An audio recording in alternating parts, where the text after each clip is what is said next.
پتہ نہیں کہ میں یہاں کیوں آیا ہوں، میرے یہاں آنے کا کیا مقصد ہے۔ لیکن وہ انسان کہ جسے پتہ ہے کہ خالق اکبر نے دنیا کا ایک ذرہ بھی عبث پیدا نہیں کیا، ہر ایک مخلوق کو حکمت کے ساتھ اور مقصد کے ساتھ پیدا کیا ہے، اور میرا بھی ایک مقصد ہے تو وہ اپنے مقصد کے حصول کے لیے کوشاں رہتا ہے، لہذا کبھی وہ پریشان نہیں ہوتا۔ اور کبھی کبھی انسان اپنے اندر پریشانی کا احساس اور اضطراب کا احساس پیدا ہوتا ہے انسان کے اندر، جب انسان اپنے آپ کو تنہا محسوس کرتا ہے، رشتہ دار چھوڑ جاتے ہیں، دوست احباب چھوڑ جاتے ہیں، اکیلا رہ جاتا ہے، کوئی اس کی مدد کرنے والا نہیں ہوتا، تو اپنے آپ کو پریشان محسوس کرتا ہے کہ میں پریشان ہوں۔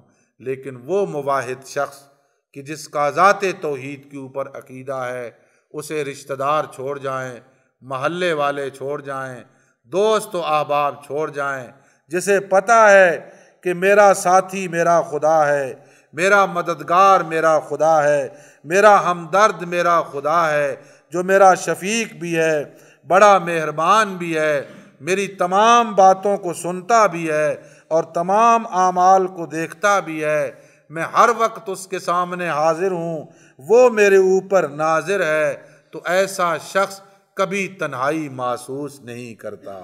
وہ گھر میں ہو یا سفر میں ہو، وہ بند کمرے میں ہو یا کھلے میدان میں ہو، اسے یقین ہے کہ میرا خدا میرے سامنے ہے۔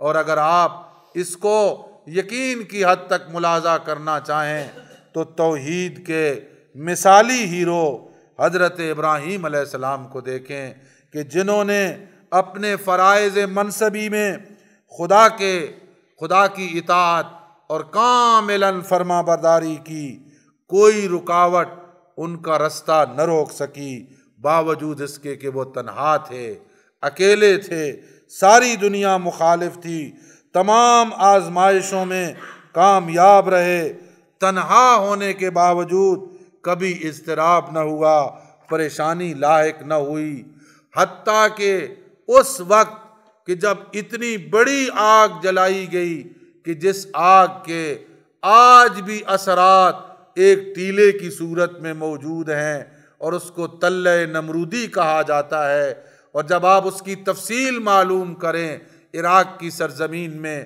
تو لوگ آپ کو بتائیں گے کہ یہ اس آگ کی راکھ کا ڈھیر ہے جو ابراہیم علیہ السلام کے لیے جلائی گئی تھی۔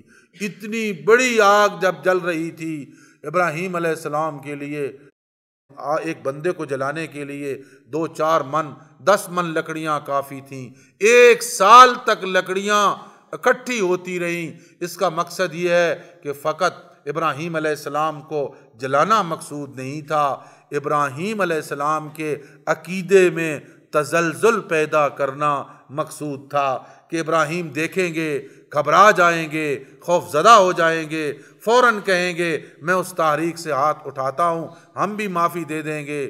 آگ جلتی رہی، جلائی گئی، تیاریاں ہوتی رہیں، ابراہیم علیہ السلام کو منجنیق میں ڈال کے آگ کے قریب، آگ کے اندر بھیجنے کی تیاریاں مکمل ہو چکی ہیں۔ ابراہیم علیہ السلام کا عقیدہ پختہ رہا، مستحکم رہا، کوئی پریشانی لاحق نہیں ہوئی، کوئی اضطراب لاحق نہ ہوا، کوئی اس وقت جبریل امین تڑپا اور عرض کیا پروردگارا یہی ایک تیرا بندہ ہے جو تیرا نام لیتا ہے روئے زمین پر، جسے آگ میں ڈالا جا رہا ہے اور اس کی مدد کرنے والا کوئی نہیں۔ فرمایا جاؤ، اگر ابراہیم نبی کو تمہاری مدد کی ضرورت ہے جاؤ ابراہیم کی مدد کرو۔ جبریل آئے، سلام کیا، کہا ابراہیم مدد کی ضرورت ہے؟ فرمایا ہاں مدد کی ضرورت ہے مگر تیری نہیں۔ کہا کس کی مدد کی ضرورت ہے؟ کہا اس کی مدد کی ضرورت ہے جس کے عشق میں میں جلایا جا رہا ہوں۔ تو پھر ابراہیم دعا مانگو، لمبے لمبے ہاتھ کر کے، پہلے عربی میں، پھر اردو میں، پھر پنجابی میں۔ آپ دیکھیں گے کچھ لوگ جب نماز پڑھتے ہیں اور نماز کے بعد دعا کرتے ہیں تو وہ بھی بات گویا خدا کو سمجھانے کی کوشش کرتے ہیں، عربی میں ہاتھوں سے یوں اشارے کر کے، خاموش کیوں بیٹھے ہو، دعا مانگو، دعا کرو، گڑ گڑاؤ، التجا کرو۔ فرمایا وہ دیکھ نہیں رہا؟ دیکھ تو رہا ہے، بچانا چاہے گا بچا لے گا، نہیں بچانا چاہے گا تو ابراہیم کو بھی اس کے عشق میں جل جانا منظور ہے۔ اگر وہ چاہتا ہے کہ ابراہیم اس کے عشق میں جل جائے تو یہ ابراہیم نبی کو منظور اکیلے تھے۔ کیا وجہ تھی کہ ابراہیم کو وہ نہ پریشان کر سکے نہ مضطرب کر سکے؟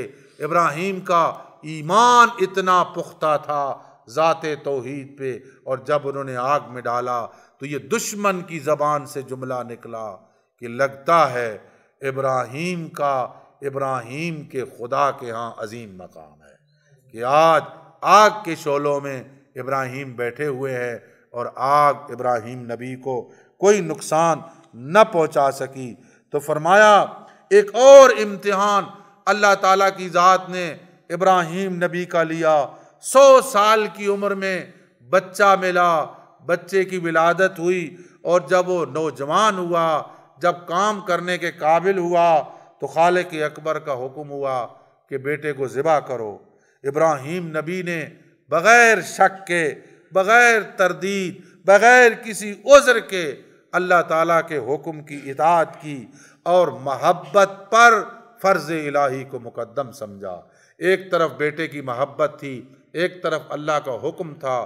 یہ ذہن میں رہے کہ جو خواب نبی کا ہوتا ہے یا امام کا ہوتا ہے وہ حجت ہوتا ہے، ہمارے خواب کوئی حجت نہیں ہوتے۔ ہمارے خواب دن کے خیالات ہوتے ہیں، دن کے کام ہوتے ہیں، کہ کسی کو کوئی خواب آئے تو وہ اس کے اوپر عمل کرنا شروع کر دے۔ یہ ہمارا خواب کوئی حجت نہیں ہوتا۔ حجت اگر ہے تو نبی کا خواب حجت ہے اور امام کا خواب حجت ہے۔ ابراہیم نبی نے اپنے نوجوان فرزند کو لیا، لے کے گئے منا کے اندر، لٹایا، گردن پہ چھری رکھی اور ارشاد پروردگار ہوا وَنَادَيْنَاهُ أَن يَا إِبْرَاهِيمُ قَدْ صَدَّقْتَ الرُّؤْيَا۔ اللہ تعالیٰ کی ذات کا ارشاد ہے، ہم نے ندا دی اے ابراہیم تو نے اپنا خواب سچ کر دکھایا، جو تجھے حکم تھا تو نے اس کی اطاعت کر دی۔ فرمایا اِنَّا كَذَلِكَ نَجْزِي الْمُحْسِنِينَ، یقیناً ہم امتحان لینے والوں کو اور نیکی کرنے والوں کو اسی طرح جزا دیتے ہیں۔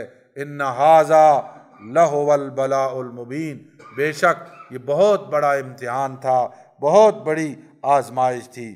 کبھی انسان اس لیے بے چین ہوتا ہے، پریشان ہوتا ہے کہ وہ سب کو خوش نہیں کر سکتا۔ لوگ ظاہر ہے جس ماحول میں رہ رہا ہے، کوئی اس سے ناراض ہوں گے، کوئی اس سے خوش ہوں گے، وہ پریشان ہوتا ہے جب اسے پتہ چلتا ہے کہ فلاں بندہ مجھ سے ناراض ہے، فلاں جماعت مجھ سے ناراض ہے، حالانکہ وہ حق پہ ہوتا ہے، باطل پہ نہیں ہوتا، لیکن لوگ اس سے خواہ مخواہ ناراض ہوتے ہیں۔ لیکن ایک موحد شخص جو خدا کی ذات پہ ایمان رکھتا ہے، اس کو لوگوں کی پرواہ نہیں ہوتی، اس کو فقط اس کی پرواہ ہوتی ہے کہ میرا مالک میرے اوپر راضی ہے یا راضی نہیں ہے۔ اگر خدا کی ذات راضی ہے تو وہ خدا کی ذات کو خوش کرتا ہے، اور اگر سارا زمانہ اس سے ناراض ہو، سارے لوگ اس سے ناراض ہوں تو اسے اس کی کوئی پرواہ نہیں ہوتی، بلکہ وہ تو اس کا مصداق ہوتا ہے۔